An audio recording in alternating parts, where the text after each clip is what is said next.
नमस्कार, स्वागत है आपका बिहार समाचार में। चलिए जानते हैं आज की बिहार की अब तक की सबसे बड़ी और महत्वपूर्ण खबरों के बारे में। सभी खबरें आपके लिए काम की होने वाली है, पर इससे पहले आपसे एक छोटी सी अनुरोध है कि इस वीडियो को एक प्यारा सा लाइक अवश्य कर दीजिएगा। आपका लाइक करना ही हमारी मेहनत का फल होता है। तो चलिए शुरुआत करते हैं आज की पहली और बड़ी खबर से।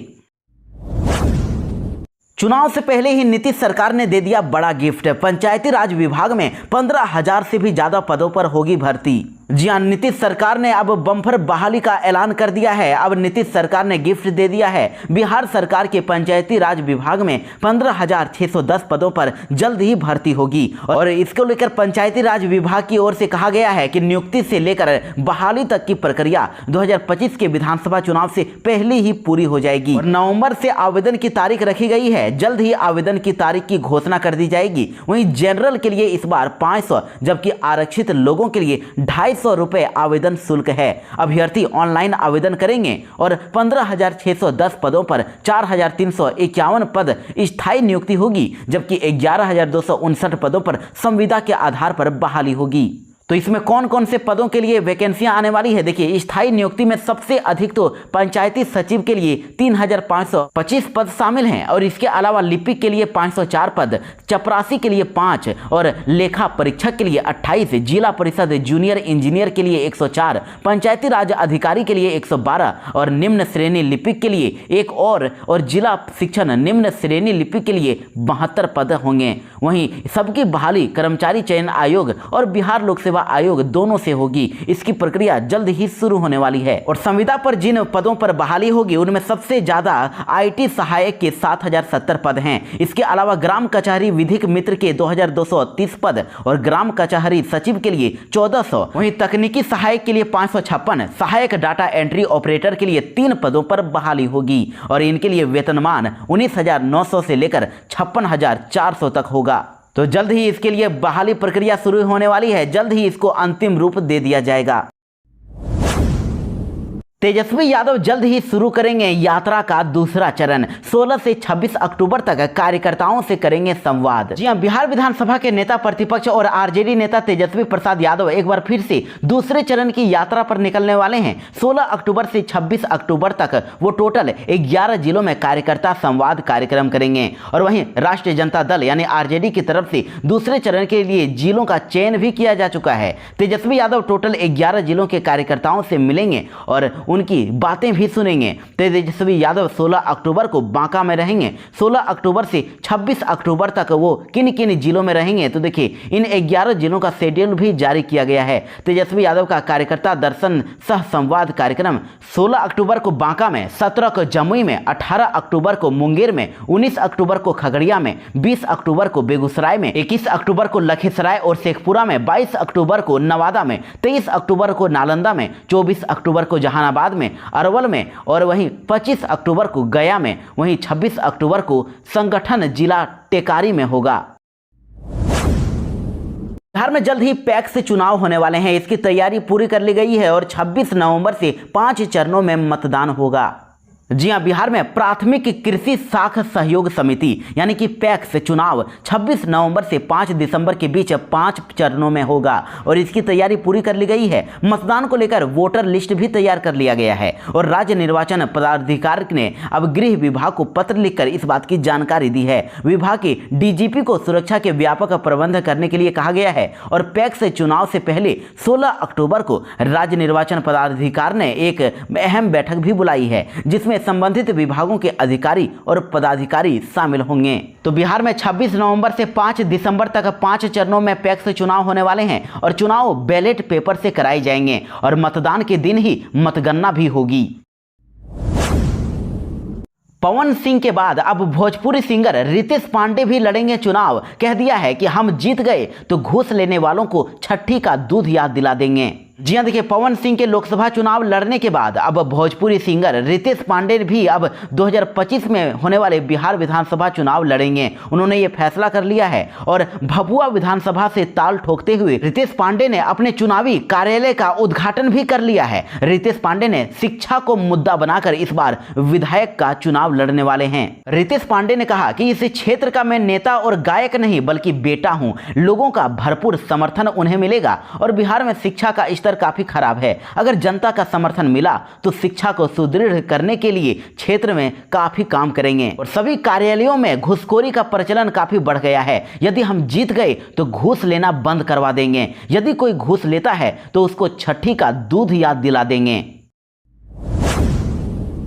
स्कूलों में बनने वाले मिड डे मील में अब घोटाला करना मुश्किल ही नहीं नामुमकिन हो जाएगा। सरकार ने कठोर कदम उठा लिया है। जी हां, बिहार के सभी सरकारी प्रारंभिक विद्यालयों में संचालित मध्याह्न भोजन योजना यानी मिड डे मील जो कि बच्चों को खिलाए जाते हैं वो हर हफ्ते अब जांच होगी। 1 नवंबर से जिलावार इसकी जांच कराई जाएगी। शिक्षा विभाग के व्हाट्सएप ग्रुप पर आ रही शिकायतों की जांच के लिए अब जिलों को निर्देश जारी कर दिया गया है। और निर्देश के मुताबिक मध्याह्न भोजन योजना, जिसका नाम अब प्रधानमंत्री पोषण योजना है, इसमें कई प्रकार की शिकायतें मिल रही है। इसके मद्देनजर हर विद्यालय में बच्चों को दिए जाने वाले मध्याह्न भोजन योजना की जांच की जाएगी और इसके लिए जिला शिक्षा अधिकारियों को, जिला कार्यक्रम अधिकारियों को निर्देश दे दिया गया है।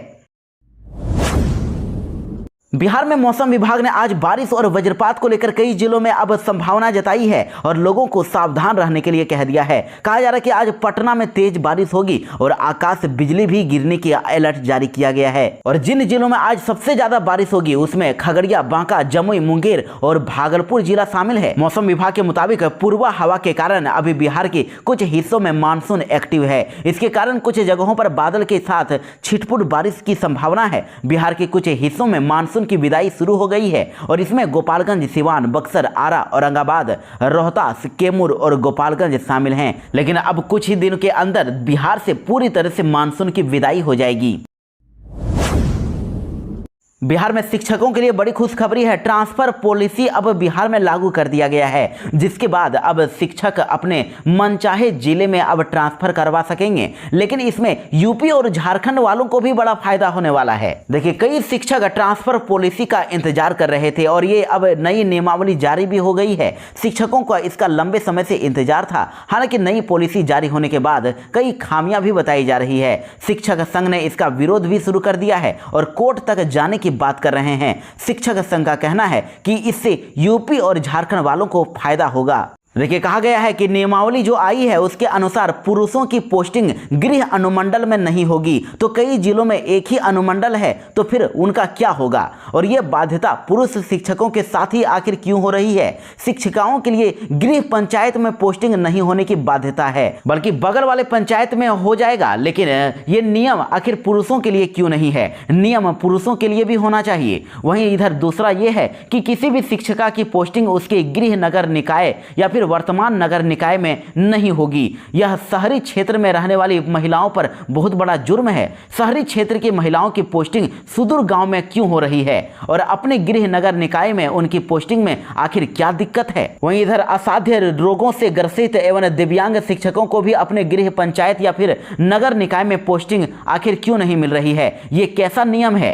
इन दोनों समूह वर्गों के शिक्षकों को भी अपने घर के सबसे नजदीक वाले विद्यालय में पोस्टिंग मिलना चाहिए, चाहे वह उनका गृह पंचायत हो या फिर नगर निकाय हो। ये बाध्यता आखिर क्यों है? और इस नियमावली में सबसे खराब प्रावधान ये किया गया है कि शिक्षकों का 5 साल के बाद हर बार ट्रांसफर करवा दिया जाएगा। ये पूरे इतिहास में कभी शिक्षकों के लिए जबरन ट्रांसफर का प्रावधान नहीं रहा है। ये तो बिल्कुल समझ में ही नहीं आ रहा है। वहीं इधर यूपी और झारखंड वालों को शहरी क्षेत्र में पोस्टिंग मिलेगी, यानी कि नियमावली का सबसे ज्यादा फायदा यूपी और झारखंड वालों को ही हो रहा है। उन पर गृह नगर निकाय या अनुमंडल वाला नियम लागू नहीं होगा, तो उन्हें आराम से शहरी क्षेत्रों में पोस्टिंग मिल जाएगी और बिहार की महिलाएं गांव में और बाहर की महिलाएं शहरों में रहेगी। ये तो बिल्कुल दोहरी नीति है। इसीलिए इस नियम का काफी विरोध किया जा रहा है। इस नियमावली के विरोध में अब शिक्षकों ने अब धरना प्रदर्शन करने तक की बात कह दी है। बिहार वालों को बड़ी सौगात मिलने वाली है। बिहार में 2000 करोड़ से अब 4 स्टेट हाईवे बनेंगे। जी हां, देखिए, बिहार में 200 किलोमीटर लंबाई के 4 स्टेट हाईवे का निर्माण जनवरी 2025 तक शुरू हो जाएगा। साथ ही इसका निर्माण कार्य जो है वो 2026 तक पूरा होने की भी संभावना है। और इनमें से धोरैया इंग्लिश मोड़, असरजगंज SH और छपरा माझी, दरोली, घुटनी और बनगंगा, जेठियन, गहलोर, बिंदास पथ और आरा, एकौना, खेरा, सहार पथ शामिल है। इन सड़कों की अनुमानित लागत करीब 2000 करोड़ रुपए है। बिहार में 37,000 स्कूलों के पास मान्यता ही नहीं है, तो अब इन स्कूलों में पढ़ने वाले छात्रों की परेशानी बढ़ सकती है। जी हां, बिहार में बिना मान्यता के ही 37,000 से भी अधिक निजी स्कूल चल रहे हैं, प्राइवेट स्कूल चल रहे हैं और इन प्राइवेट विद्यालयों को मान्यता देने के लिए आवेदन कराना था, लेकिन 49,702 निजी स्कूलों ने आवेदन किया, मगर इनमें से 11,995 ही मान्यता ले सके और इनमें भी 5,562 निजी विद्यालयों ने ही पोर्टल पर अपने यहां नामांकन के लिए उपलब्ध सीट की सूचना अपलोड की है। वहीं इधर मुजफ्फरपुर से खबर है कि मुजफ्फरपुर जिले में 2227 में 585 स्कूल ही मान्यता प्राप्त हैं और प्राथमिक शिक्षा निदेशक पंकज कुमार ने बिना मान्यता और मान्यता मिलने के बाद भी सीट अपलोड नहीं करने वाले स्कूलों पर अब कार्यवाही को लेकर सभी जिलों को आदेश दे दिया है। तो ऐसे में इन स्कूलों में पढ़ने वाले स्टूडेंट्स की भारी परेशानी बढ़ने वाली है। बिना मान्यता वाले स्कूल में पढ़ रहे बच्चों का कोई भी सर्टिफिकेट मान्य ही नहीं होगा। जिला समेत राज्य के ऐसे स्कूलों में पढ़ रहे बच्चों की सरकारी रिकॉर्ड में भी नाम दर्ज नहीं होगा और अभिभावकों को इसे लेकर सजग रहने के लिए कहा गया है। तो ऐसे स्कूलों को अब बंद किया जा सकता है। देखिए, डीईओ अजय कुमार ने बताया कि बिना मान्यता वाले और मान्यता मिलने के बाद भी सीट अपलोड नहीं करने वाले स्कूलों को पहले 15 दिन का नोटिस दिया जाएगा। इसके बाद उनको नियमावली के अनुसार बंद करने की कार्रवाई की जाएगी और ऐसे स्कूल में पढ़ने वाले बच्चों को उसके नज़दीक के मान्यता प्राप्त स्कूलों में जोड़ा जाएगा, उनका एडमिशन करवाया जाएगा। केंद्र सरकार ने लिया बड़ा फैसला, अब टीबी मरीजों की पोषण राशि हुई दोगुनी, अब हर महीने मिलेंगे 1,000 रुपए। जी हां, टीबी मरीजों के लिए अच्छी खबर है। केंद्र सरकार ने निश्चय पोषण योजना के तहत दी जाने वाली पोषण राशि को अब दोगुनी कर दिया है और अब टीबी मरीजों को हर महीने 1,000 रुपए मिलेंगे। पहले ये राशि केवल 500 रुपए थी और इस वृद्धि का लाभ नवंबर महीने से मरीजों को मिलना शुरू हो जाएगा। बिहार में फिर से कई फर्जी शिक्षक पकड़े गए हैं। गलत सर्टिफिकेट पर 10 साल से ये पढ़ा रहे थे और 2025 में चुनावी ड्यूटी को भी तैयार थे।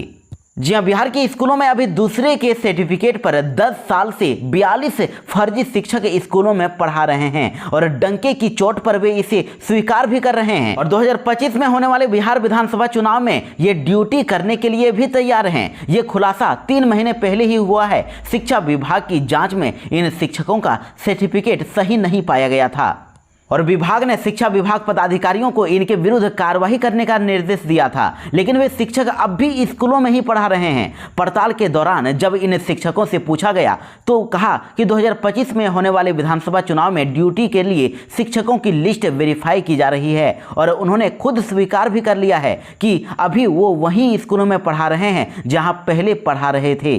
तो देखिए, फर्जी शिक्षकों को पकड़ने के लिए क्या क्या जांच की जा रही है। इनके मार्कशीट की जांच हो रही है, आधार कार्ड और फिंगरप्रिंट की जांच की जा रही है। एक ही शिक्षक 2 जगहों पर कार्यरत हैं क्या, इसकी भी वेरिफिकेशन हो रही है और साथ ही सीटेट, बीटेट और एस्टेट या दिव्यांग और जाति सर्टिफिकेट की जांच के दौरान इन फर्जी शिक्षकों को पकड़ा जा रहा है। बिहार में शिक्षक तबादले में पैसे के लेन देन पर अब शिक्षा मंत्री ने बड़ा बयान दे दिया है और कह दिया है कि मैनुअल नहीं बल्कि सॉफ्टवेयर के माध्यम से होगा तबादला, सॉफ्टवेयर के माध्यम से ट्रांसफर किया जाएगा। जी हां, शिक्षा विभाग अब इस शिक्षक के लिए ट्रांसफर पॉलिसी अब जारी कर दिए हैं। स्थानांतरण नियमावली जारी होने के बाद अब उस पर काम भी शुरू कर दिया गया है और शिक्षा मंत्री ने कह दिया है कि दिसंबर में सभी शिक्षकों की नियुक्ति हो जाएगी। वहीं अगर पैसे के लेन देन की बात है तो इस पर शिक्षा मंत्री सुनील कुमार ने कह दिया है कि इसके बारे में पहले ही जानकारी दी जा चुकी है। हम लोग सॉफ्टवेयर डेवलप कर रहे हैं और मैनुअल कुछ भी नहीं होगा। शिक्षक जो 10 ऑप्शन देंगे सॉफ्टवेयर के माध्यम से उस पर निर्णय होगा और सभी सक्षमता पास शिक्षकों को नियुक्ति पत्र दिया जाएगा और फिर सभी सरकारी शिक्षक हो जाएंगे और दिसंबर तक सभी की ज्वाइनिंग हो जाएगी।